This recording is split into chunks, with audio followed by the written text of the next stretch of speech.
Hello friends, books लेन में आपका हार्दिक स्वागत है। आज हम बात करने वाले हैं द गॉड टेलीविजन वायरस के बारे में। क्या आपने कभी सोचा है कि जिन मान्यताओं को हम बचपन से सच मानते आए हैं, क्या वह वाकई सच है? मैं आपको गारंटी देता हूँ, इस ऑडियो बुक को पूरा सुनने के बाद आपके सोचने का, दुनिया को देखने का नजरिया हमेशा के लिए बदल जाएगा। यह कोई साधारण किताब की समरी नहीं है, यह आपके दिमाग के लिए कसरत है, एक चुनौती है। क्या आप कभी धर्म, आस्था और विज्ञान के बीच के सवालों में उलझे हैं? क्या आपके मन में कभी यह ख्याल आया है कि इस विशाल ब्रह्मांड को चलाने वाली शक्ति का स्वरूप क्या है, या क्या ऐसी कोई शक्ति है भी? अगर हाँ, तो यह ऑडियो बुक आपके इन्हीं सवालों को संबोधित करती है। यह उन लोगों के लिए है जो समूह के साथ चलने के बजाय अपने विवेक की सुनना पसंद करते हैं। यह उन लोगों के लिए है जो सुनी सुनाई बातों पर नहीं, बल्कि सबूतों और तर्कों पर यकीन करना चाहते हैं। यह ऑडियो बुक आपको किसी भी तरह की आस्था से निकालकर नास्तिक बनाने का प्रयास नहीं है, बल्कि यह आपको एक वैचारिक स्वतंत्रता देगी जिससे आप खुद निर्णय ले सके कि आपको किस पर और क्यों विश्वास करना है। अगर आप अपनी मान्यताओं पर सवाल उठाने से डरते हैं, अगर आपको लगता है कि कुछ प्रश्नों के उत्तर कभी नहीं खोजने चाहिए, तो शायद यह ऑडियो बुक आपके लिए नहीं है। इसे सुनने के लिए साहस की जरूरत होगी। लेकिन अगर आप सच की तलाश में हैं, अगर आप अपने दिमाग के दरवाजे खोलने के लिए तैयार हैं, तो तैयार हो जाए एक ऐसे वैचारिक सफर के लिए जो आपको झकझोर कर रख देगा। इस सफर के अंत में आप पाएंगे कि दुनिया पहले से कहीं ज्यादा अद्भुत और रहस्यमय है, लेकिन शायद उन कारणों से नहीं जो आपने अब तक सोचे थे। तो चलिए इस यात्रा की शुरू करते हैं। अध्याय नंबर 1, ईश्वर एक परिकल्पना। क्या भगवान का अस्तित्व एक वैज्ञानिक सवाल है? इस ऑडियो बुक की शुरुआत ही एक बहुत साहसी और सीधे विचार से होती है। लेखक रिचर्ड डॉकिंस कहते हैं कि ईश्वर का अस्तित्व कोई दर्शन शास्त्र या भावना का विषय नहीं है जिसे विज्ञान छू भी नहीं सकता, बल्कि यह एक वैज्ञानिक परिकल्पना है। ठीक वैसे ही जैसे हम एलियंस के अस्तित्व या किसी नए ग्रह की खोज के बारे में परिकल्पना करते हैं। यह एक ऐसा दावा है जिसे सबूतों और तर्कों की कसौटी पर परखा जाना चाहिए। अब आप में से कई लोग कहेंगे कि भगवान तो आस्था का विषय है, उसे विज्ञान के दायरे में कैसे लाया जा सकता है? आस्था तो महसूस करने की चीज है, उसे प्रयोगशाला में कैसे टेस्ट कर सकते हैं? यहीं पर लेखक एक बहुत महत्वपूर्ण अंतर बताते हैं। वह कहते हैं कि जब कोई यह दावा करता है कि एक अलौकिक, सर्वशक्तिमान और बुद्धिमान सत्ता ने इस ब्रह्मांड को बनाया है, वह हमारी प्रार्थनाएं सुनता है और दुनिया के मामलों में हस्तक्षेप करता है, तो यह केवल एक निजी भावना नहीं रह जाती, यह ब्रह्मांड के बारे में, वास्तविकता के बारे में तथ्यात्मक दावा बन जाता है। और विज्ञान का काम ही है ब्रह्मांड और वास्तविकता से संबंधित दावों की जांच करना। सोचकर देखिए, सदियों से हम ईश्वर को एक ऐसी श्रेणी में रखते आए हैं जहां सवाल पूछना मना है, उसे पवित्र मानकर हर वैज्ञानिक जांच से बाहर कर दिया गया है। लेकिन डॉक्टर किंग्स इस विचार को चुनौती देते हैं। उनका कहना है कि अगर ईश्वर सच में मौजूद है और उसने यह दुनिया बनाई है, तो उसके होने के कुछ तो निशान होने चाहिए, कुछ तो सबूत होने चाहिए जिन्हें हम देख, समझ और पर रख सके। उदाहरण के लिए, अगर यह दावा किया जाता है कि प्रार्थना करने से बीमार लोग ठीक हो जाते हैं, तो क्या यह एक जांचने योग्य दावा नहीं है? हम 100 बीमार लोगों का एक समूह ले सकते हैं जिनके लिए प्रार्थना की जा रही है, और 100 बीमार लोगों का दूसरा समूह जिनके लिए प्रार्थना नहीं की जा रही है, और फिर देख सकते हैं कि क्या दोनों समूहों के ठीक होने की दर में कोई महत्वपूर्ण अंतर है। यह एक वैज्ञानिक प्रयोग है। इसी तरह अगर कोई सत्ता दुनिया के नियमों को बना सकती है, तो विज्ञान जो उन्हीं नियमों को समझने का प्रयास करता है, उस सत्ता के बारे में चुप कैसे रह सकता है? इस अध्याय का मूल संदेश यह है कि हमें ईश्वर के विचार को सम्मान के उसका वजह से बाहर निकालना होगा जिसमें उसे सदियों से रखा गया है, और उसे अन्य सभी महान विचारों की तरह ही देखना होगा जिनकी आलोचना हो सकती है, जिनकी जांच हो सकती है। लेखक का तर्क है कि आस्था यानी बिना सबूत के किसी बात पर यकीन कर लेना कोई गुण नहीं है, बल्कि यह बौद्धिक आलस्य का प्रतीक हो सकता है। सच्चा ज्ञान तो सवाल पूछने से, जांच पड़ताल करने से और सबूतों की मांग करने से ही मिलता है। हमें यह सोचने पर विवश करते हैं कि क्यों धर्म से संबंधित दावों को हम बाकी सभी दावों से अलग मानते हैं। अगर कोई आपसे कहे कि मेरे गैराज में एक अदृश्य ड्रैगन रहता है तो आप सबूत मांगेंगे। लेकिन अगर कोई कहे कि एक अदृश्य शक्ति पूरे ब्रह्मांड को चला रही है तो उसे आस्था कहकर सवाल पूछने से मना कर दिया जाता है। यह दोहरा मापदंड क्यों? डॉक्टर किंग्स का यह नजरिया बहुत से लोगों को असहज कर सकता है क्योंकि यह हमारी परवरिश और सामाजिक मान्यताओं के बिल्कुल विपरीत है। हमें सिखाया गया है कि आस्था तर्क से परे है, लेकिन यह ऑडियो बुक हमें एक नया दृष्टिकोण देती है कि शायद आस्था तर्क के विरुद्ध है। यह हमें यह समझने के लिए प्रेरित करती है कि ईश्वर की परिकल्पना को अगर हम एक वैज्ञानिक परिकल्पना के रूप में देखें तो हमारे पास उसे स्वीकार या अस्वीकार करने के लिए बेहतर और स्पष्ट आधार हो सकते हैं।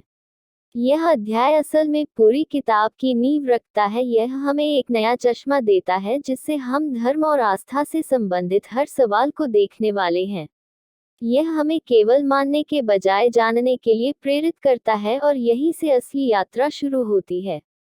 जब हम ईश्वर को एक परिकल्पना मान लेते हैं तो अगला टारगेट कदम क्या होगा? जाहिर है उस परिकल्पना के पक्ष में दिए जाने वाले सबूतों की जांच करना। क्या ईश्वर के अस्तित्व के पक्ष में दिए जाने वाले तक मजबूत हैं? क्या वे वैज्ञानिक जांच की कसौटी पर खरे उतरते हैं? सदियों से दार्शनिकों और धर्मगुरुओं द्वारा दिए गए तर्कों में आखिर कितना दम है? इन सभी दिलचस्प सवालों का पोस्टमार्टम हम करेंगे अगले अध्याय में। अध्याय नंबर 2, अस्तित्व के सबूत। सदियों पुरानी दलीलों का पोस्टमार्टम। जब हमने यह मान लिया कि ईश्वर का अस्तित्व एक वैज्ञानिक परिकल्पना है, तो अब समय है उन सबूतों और दलीलों की जांच करने का जो सदियों से इसके पक्ष में दी जाती रही है।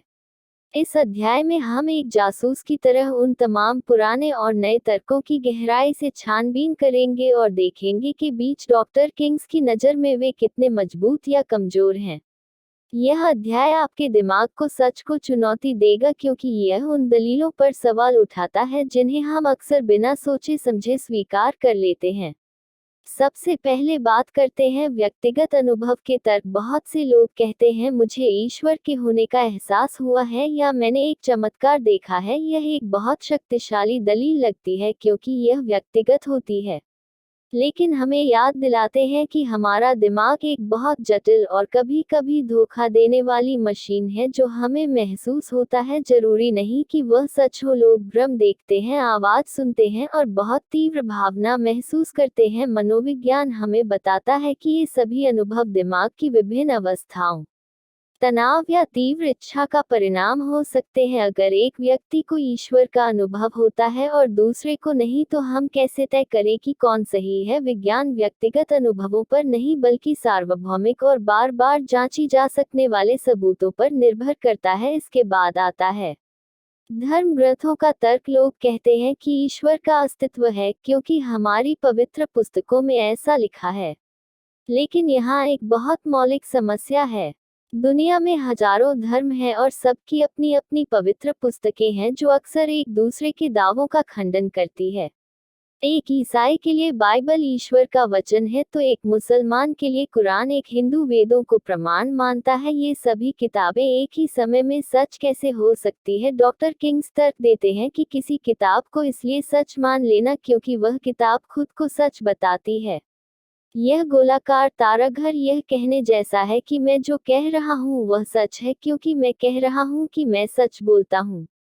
इसके अलावा इन प्राचीन ग्रंथों में कई ऐसी बातें हैं जो आज के वैज्ञानिक ज्ञान और नैतिक समझ के हिसाब से बिल्कुल गलत साबित होती हैं। तो हम यह कैसे तय करें कि किताब का कौन सा हिस्सा सच है और कौन सा नहीं? फिर एक बहुत प्रसिद्ध दार्शनिक तर्क आता है जिसे डिजाइन का तर्क या तीलियोलॉजिकल आगे कहते हैं।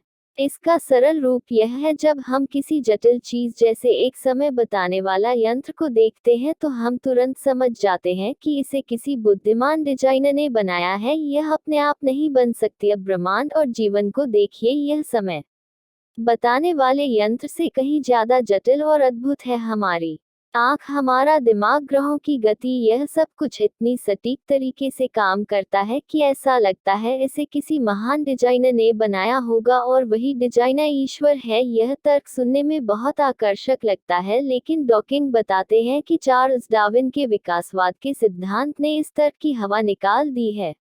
डार्विन ने हमें दिखाया कि प्रकृति में जटिलता बिना किसी डिजाइनर के धीरे धीरे लाखों असंख्य सालों में प्राकृतिक चयन या नेचुरल सिलेक्शन की प्रक्रिया से विकसित हो सकती है।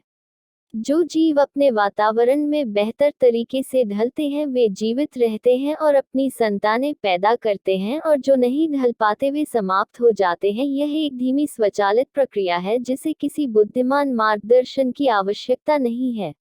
स्वाद का सिद्धांत हमें यह समझाने का एक शक्तिशाली तरीका देता है कि जीवन इतना जटिल क्यों है और इसके लिए किसी अलौकिक डिजाइनर की जरूरत नहीं है। एक और तर्क है नैतिकता का। कहा जाता है कि अगर ईश्वर नहीं होता तो सही और गलत का कोई मतलब ही नहीं रह जाता, फिर तो कोई किसी को भी मार सकता है, चोरी कर सकता है, क्योंकि कोई दंड देने वाला नहीं है।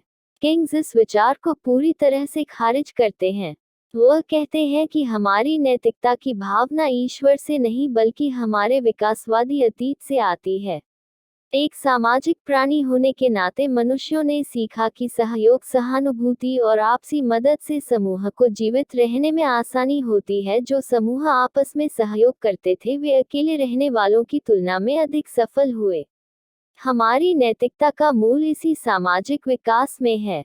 हम अच्छे काम इसलिए नहीं करते कि हमें किसी का डर है, बल्कि इसलिए करते हैं क्योंकि हम एक दूसरे की भावनाओं को समझते हैं और एक बेहतर समाज में रहना चाहते हैं। असल में यह सोचना कि बिना ईश्वर के हम सब जानवर बन जाएंगे, यह मानव स्वभाव का बहुत ही निराशावादी मूल्यांकन है। तो एक एक करके डॉकिंग ईश्वर के अस्तित्व के पक्ष में दी जाने वाली हर मुख्य दलील की कमजोरियों को उजागर करते हैं। हमें दिखाते हैं कि यह तर्क या तो तार्किक रूप से दोषपूर्ण है या विज्ञान ने उनके लिए बेहतर और प्राकृतिक स्पष्टीकरण दे दिए हैं। लेकिन यहाँ एक बहुत गहरा सवाल उठता है, अगर ईश्वर के अस्तित्व के ये सारे तर्क इतने कमजोर है तो फिर दुनिया की इतनी विशाल आबादी इन पर विश्वास क्यों करती है? आखिर इस विश्वास का मूल कहाँ है? क्या यह हमारे दिमाग की उपज है? और सबसे महत्वपूर्ण सवाल, क्या इस विश्वास के बिना हम अच्छे इंसान बन सकते हैं?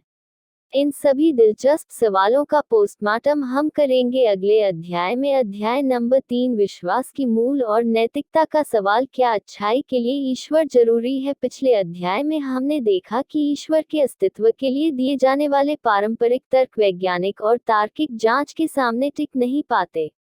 तो फिर यह सवाल और भी गहरा हो जाता है कि आखिर दुनिया के लगभग सभी समाजों में किसी न किसी रूप में धर्म और ईश्वर में विश्वास इतना व्यापक क्यों है? इस अध्याय में हम इसी पहेली को सुलझाने का प्रयास करेंगे। रेचल डॉक्टर किंग्स हमें मनोविज्ञान और विकासवाद के क्षेत्र में ले जाते हैं ताकि हम समझ सके कि विश्वास का मूल आखिर कितना गहरा है और वे कहां से आए हैं। एक दिलचस्प विचार यह है कि धार्मिक विश्वास खुद एक विकासवादी अनुकूलन नहीं है, बल्कि यह हमारे दिमाग के कुछ अन्य उपयोगी गुणों का एक से उत्पाद है। यानी हमारा दिमाग कुछ खास तरीकों से काम करने के लिए विकसित हुआ जो हमारे पूर्वजों को जीवित रहने में मदद करते थे, और धार्मिक विश्वास उन्हीं तरीकों का एक अनपेक्षित परिणाम है। उदाहरण के लिए, बचपन में जीवित रहने के लिए बच्चों के लिए यह बहुत जरूरी है कि वे अपने माता पिता या बुजुर्गों की बातों पर बिना सवाल के भरोसा करें। आग से दूर रहो, उस जानवर के पास मत जाना, यह फल मत खाना। जो बच्चे इन आदेशों को मानते थे उनके जीवित रहने की संभावना उन बच्चों से कहीं ज्यादा थी जो हर बात पर सवाल करते या खुद प्रयोग करके सीखना चाहते। इस तरह हमारे दिमाग में एक आस्था मॉड्यूल विकसित हो गया जो हमें अधिकार बोर्ड आवाजों पर भरोसा करने के लिए प्रेरित करता है। यह बचपन में तो जीवन रक्षक होता है, लेकिन यही मॉड्यूल हमें वयस्क होने पर माता पिता, पुजारियों या धर्मगुरुओं द्वारा बताई गई धार्मिक कहानियों और मान्यताओं को भी बिना किसी सबूत के स्वीकार करने के लिए प्रवृत्त कर सकता है। एक और महत्वपूर्ण दिमागी प्रवृत्ति है जिसे एजेंसी डिक्टेशन कहते हैं। हमारे पूर्वजों के लिए यह जानना बहुत जरूरी था कि घने पौधों में सरसराहट हवा से हो रही है या किसी शिकारी जानवर के कारण, जो यह मानकर चलता था कि हर सरसराहट के पीछे कोई एजेंट या करता है। ज्यादा सतर्क रहता था और उसके बचने की संभावना अधिक थी। भले ही वह 100 में से 99 बार गलत हो, लेकिन एक बार सही होने पर उसकी जान बच जाती थी। इस प्रवृत्ति के कारण हमारा दिमाग प्राकृतिक घटनाओं के पीछे भी एक कर्ता या एजेंट खोजने लगता है।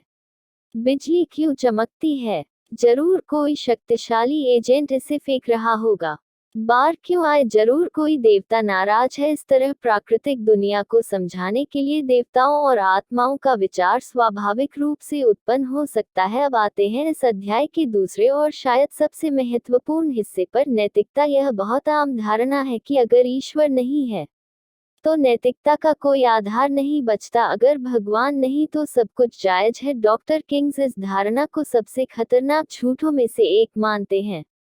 उनका तर्क है कि हमारी नैतिकता की भावना किसी पवित्र पुस्तक या ईश्वरीय आदेश से नहीं आती, बल्कि हमारे जैविक और सामाजिक विकास का परिणाम है। हम एक सामाजिक प्रजाति हैं। हमारे अस्तित्व के लिए सहयोग, सहानुभूति और पारस्परिकता, यानी मैं तुम्हारी मदद करूं, तुम मेरी मदद करो, अध्ययन आवश्यक रहे हैं। एक व्यक्ति जो समूह के नियमों का पालन करता है, दूसरों की मदद करता है और भरोसेमंद होता है, उसे समूह द्वारा स्वीकार किए जाने की संभावना अधिक होती है। वहीं एक धोखेबाज या स्वार्थी व्यक्ति को समूह से बाहर निकाला जा सकता है, जो प्राचीन समय में मौत की सजा के बराबर था। इस तरह आम सहानुभूति, न्याय की भावना और निष्पक्षता जैसी नैतिक भावनाएं हमारे अंदर प्राकृतिक चयन के माध्यम से विकसित हुई, क्योंकि वे हमारे और हमारे समूह के अस्तित्व के लिए फायदेमंद ही। इसे ऐसे समझिए, क्या आप किसी की मदद इसलिए करते हैं क्योंकि आपको लगता है कि कोई अदृश्य कैमरा आपको देख रहा है और आपके अच्छे गलत कामों का हिसाब रख रहा है, या आप इसलिए मदद करते हैं क्योंकि आप दूसरे के दुख को महसूस कर सकते हैं? ज्यादातर लोग कहेंगे कि वे सहानुभूति के कारण मदद करते हैं। डॉकिंग कहते हैं कि यही सच्ची नैतिकता है। वह नैतिकता जो जाकर डर या इनाम के लालच से आती है, वह सच्ची नैतिकता नहीं बल्कि केवल आज्ञाकारिता है। एक नास्तिक व्यक्ति भी उतना ही नैतिक, दयालु और प्रेमपूर्ण हो सकता है जितना कोई आस्तिक, क्योंकि यह गुण मानव होने का हिस्सा है, न कि किसी विशेष धर्म का। असल में इतिहास गवाह है कि धर्म के नाम पर अक्सर भयानक अनैतिक कार्य किए गए हैं। धर्म, युद्ध, जांच और उत्पीड़न, यह सब कुछ ईश्वर की इच्छा के नाम पर किया गया है। यह दिखाता है कि धर्म नैतिकता की गारंटी नहीं है।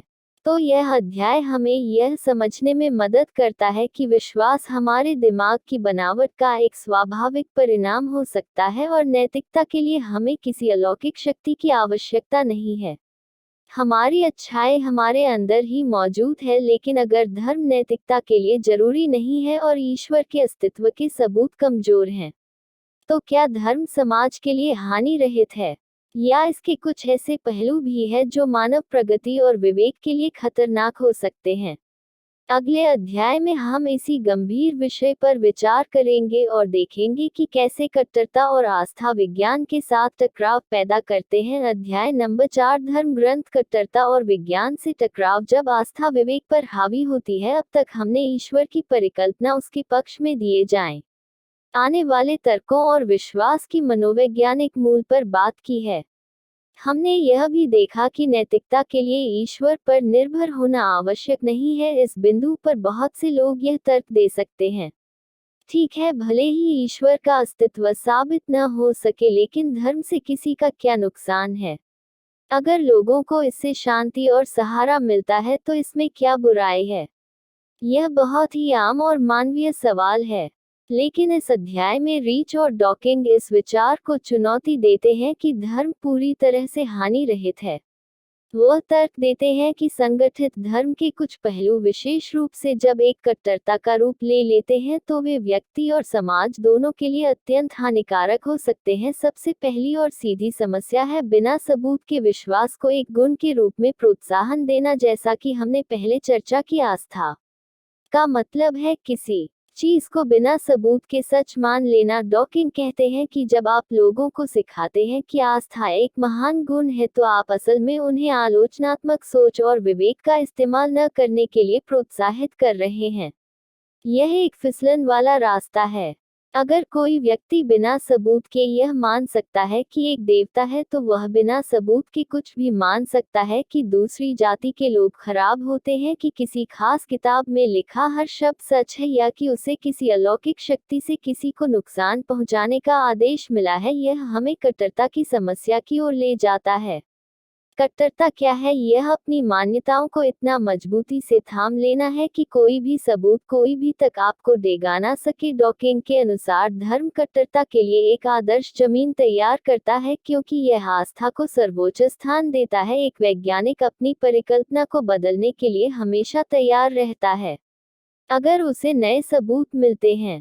उसका लक्ष्य सच की खोज करना है, न कि अपनी मान्यताओं को सही साबित करना। लेकिन एक धार्मिक कट्टरपंथी के लिए उसकी मान्यताएं ही परम सत्य है। इन मान्यताओं पर सवाल उठाना सबसे अहम बात है। यही करता है जो लोगों को विज्ञान को अस्वीकार करने के लिए प्रेरित करती है। उदाहरण के लिए, विकास हुआ का सिद्धांत जीव विज्ञान की नियम है और इसके पक्ष में पर्वत जितने सबूत हैं, लेकिन दुनिया भर में लाखों लोग इसे केवल इसलिए अस्वीकार करते हैं यह उनके धर्म ग्रंथ की कहानी से मेल नहीं खाता। यह ज्ञान की प्रगति में एक विशाल बाधा है। इसके अलावा धर्म ग्रंथों की शाब्दिक व्याख्या भी एक बहुत गंभीर समस्या पैदा करती है। ज्यादातर पवित्र पुस्तकें हजारों साल पहले के समाजों में लिखी गई थी, जिनके नैतिक और सामाजिक मानक आज से बहुत अलग थे। इन किताबों में अक्सर हिंसा, दास्ता और महिलाओं के प्रति भेदभाव को सही ठहराया गया है। जब लोग इन ग्रंथों को ईश्वर का शाब्दिक वचन मानकर आज के समय में लागू करने का प्रयास करते हैं, तो इसके परिणाम भयानक हो सकते हैं। यह न केवल सामाजिक प्रगति को रोकता है, बल्कि यह नफरत और संघर्ष को भी जन्म देता है। इतिहास ऐसे उदाहरणों से भरा हुआ है जहां अलग अलग धर्मों के अनुयायियों ने एक दूसरे के साथ केवल इसलिए संघर्ष किया क्योंकि उनकी किताबें अलग अलग बातें कहती थी। डॉकिंग का तर्क है कि उदार या मध्यम मार्गी धर्म भी इस समस्या से पूरी तरह मुक्त नहीं है, क्योंकि भले ही उदारवादी धार्मिक लोग अपने ग्रंथों की हिंसक या अतार्किक बातों को नजरअंदाज कर देते हैं, लेकिन वे अभी भी इस मूल विचार को बनाए रखते हैं कि आस्था एक अच्छी चीज है और पवित्र पुस्तकों का सम्मान किया जाना चाहिए। यह कट्टरपंथियों को एक वैचारिक कवच प्रदान करता है। कट्टरपंथी कह सकता है, आप भी तो मानते हैं कि यह किताब पवित्र है, मैं तो बस इसे आपसे ज्यादा गंभीरता से ले रहा है। इस अध्याय का उद्देश्य यह दिखाना नहीं है कि सभी धार्मिक लोग बुरे हैं, बिल्कुल नहीं, बल्कि इसका उद्देश्य यह दिखाना है कि धार्मिक आस्था की संरचना में ही कुछ ऐसे तत्व हैं जो विवेक, सहिष्णुता और वैज्ञानिक प्रगति के लिए खतरनाक हो सकते हैं। यह हमें सोचने पर विवश करता है कि क्या हमें आस्था का जश्न मनाना चाहिए या फिर हमें विवेक, तर्क और सबूतों पर आधारित विश्वदृष्टि को प्रोत्साहन देना चाहिए। यह टकराव केवल अकादमिक नहीं है, इसका वास्तविक दुनिया पर गहरा प्रभाव होता है। शिक्षा नीतियों से लेकर सार्वजनिक स्वास्थ्य तक और अंतर्राष्ट्रीय संबंधों से लेकर व्यक्तिगत स्वतंत्रता तक, यह हमें एक महत्वपूर्ण चौराहे पर लाता है। अगर हम ईश्वर के विचार और संगठित धर्म की समस्याओं को पहचानते हैं, तो इसके बाद का रास्ता क्या है?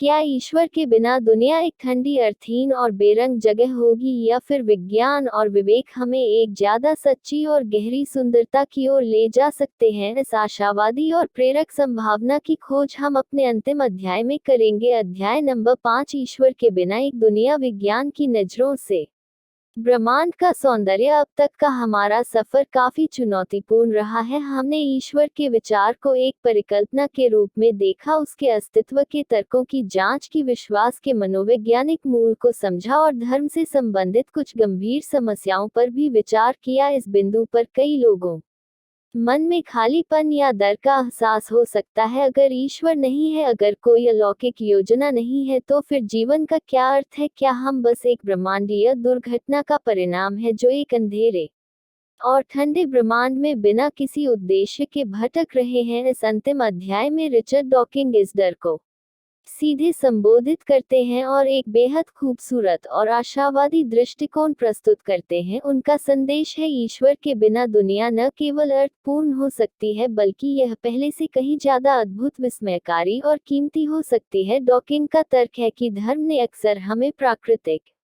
की सच्ची सुंदरता को देखने से रोका है। उसने हमें चमत्कारों और अलौकिक कहानियों में इतना उलझा दिया कि हम अपने पैरों के नीचे और अपनी आंखों के सामने मौजूद वास्तविक चमत्कारों को नजरअंदाज कर देते हैं। विज्ञान धर्म के विपरीत हमें इस ब्रह्मांड की भव्यता को सीधे देखने का अवसर देता है। जरा सोच, जब आप रात में आकाश को देखते हैं तो यह जानना ज्यादा विस्मयकारी है कि वे टिमटिमाते बिंदु किसी देवता द्वारा लगाए गए दीपक है, या यह जानना कि उनमें से हर एक एक विशालकाय तारा है, एक धधकता हुआ परमाणु भत्ता जो हमसे खरबों मील दूर है और जिसके चारों ओर शायद जैसे ग्रह भी घूम रहे हैं।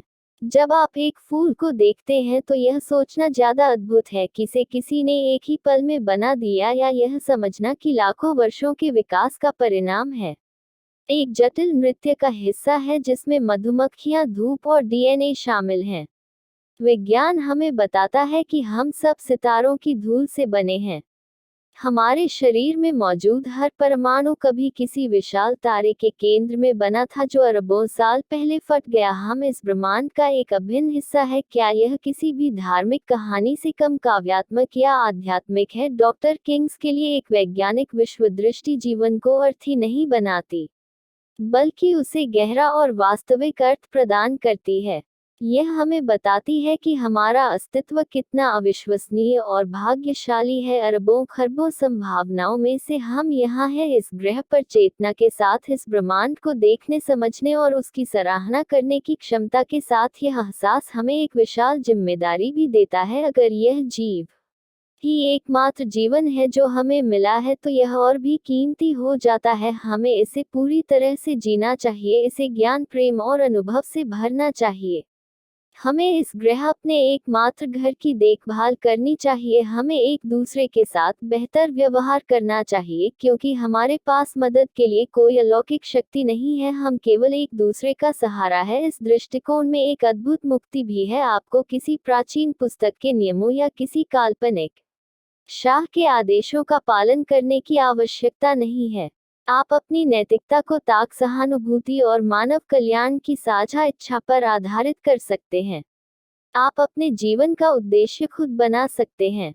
आपका मूल्य इस बात से तय नहीं होता कि आप किसी देवता को कितना पसंद करते हैं, बल्कि इस बात से तय होता है कि आप इस दुनिया और अपने साथी मनुष्यों के लिए क्या योगदान देते हैं। डॉकिंग हमें एक ऊंचे उठे हुए मानवतावाद की ओर आमंत्रित करते हैं, जिससे वे हाइट एंड मैनेजमेंट कहते हैं। एक ऐसा दृष्टिकोण जो मानव विवेक, रचनात्मकता और क्षमता का जश्न मनाता है। यह हमें याद दिलाता है कि कला, संगीत, साहित्य, प्रेम और दोस्ती के लिए हमें किसी अलौकिक प्रेरणा की आवश्यकता नहीं है। यह सभी मानव अनुभव के सबसे बेहतरीन हिस्से हैं और वे अपने आप में ही मूल्यवान हैं। तो द गॉड टेलीविजन का अंत निराशा में नहीं, बल्कि एक शक्तिशाली आशा और उत्साह में होता है। यह हमें डर और अंधविश्वास की जंजीरों से मुक्त होकर एक ऐसी दुनिया को अपनाने के लिए कहता है जो विज्ञान द्वारा रोशन है, तर्क द्वारा निर्देशित है और सहानुभूति द्वारा संचालित है। यह एक ऐसी दुनिया है जहां रहस्य खत्म नहीं होते बल्कि और गहरे हो जाते हैं, जहां हर नया वैज्ञानिक खोज हमें ब्रह्मांड के बारे में और भी ज्यादा अचंभित करता है। यह एक ऐसी दुनिया है जहां हम अपनी सीमित लेकिन अनमोल जिंदगी का जश्न मना सकते हैं, यह जानते हुए कि हम एक विशाल और शानदार वास्तविकता का हिस्सा है। यह किताब हमें बताती है कि ईश्वर से मोहभंग होना असल में दुनिया से एक नए और गहरे प्रेम की शुरुआत हो सकती है। इस वैचारिक यात्रा में अंत तक साथ बने रहने के लिए आपका बहुत बहुत आभार। गॉड टेलीविजन एक आसान किताब नहीं है और इसके विचारों पर चिंतन करने के लिए साहस और खुले दिमाग की जरूरत होती है। उम्मीद है कि इस ऑडियो बुक ने आपको सोचने के लिए कुछ नया दिया होगा और आपके अपने विश्वासों और दुनिया को देखने के नजरिए पर सवाल उठाने के लिए प्रेरित किया होगा। हमारा उद्देश्य किसी की भावनाओं को ठेस पहुंचाना नहीं, बल्कि विचारों के संवाद को प्रोत्साहन देना है। अगर आपको यह ऑडियो बुक पसंद आए और इसने आपके विचारों को एक नई दिशा दी है तो कृपया इस वीडियो को लाइक करें। आपके लाइक हमें यह जानने में मदद करते हैं कि आपको इस तरह का कंटेंट पसंद आ रहा है। अपने विचार कमेंट में हमारे साथ जरूर साझा करें। क्या आप इस किताब के तर्कों से सहमत हैं या असहमत? आपके अपने क्या विचार हैं? हमें आपके दृष्टिकोण को जानने में बहुत दिलचस्पी है। और हाँ, अगर आप भविष्य में भी ऐसी ही ज्ञानवर्धक और विचार उत्तेजक ऑडियो बुक्स सुनना चाहते हैं तो बुक्स लाइन चैनल को सब्सक्राइब करना ना भूलें और बेल आइकॉन को भी दबा दें ताकि आप हमारा कोई भी नया वीडियो मिस न करें।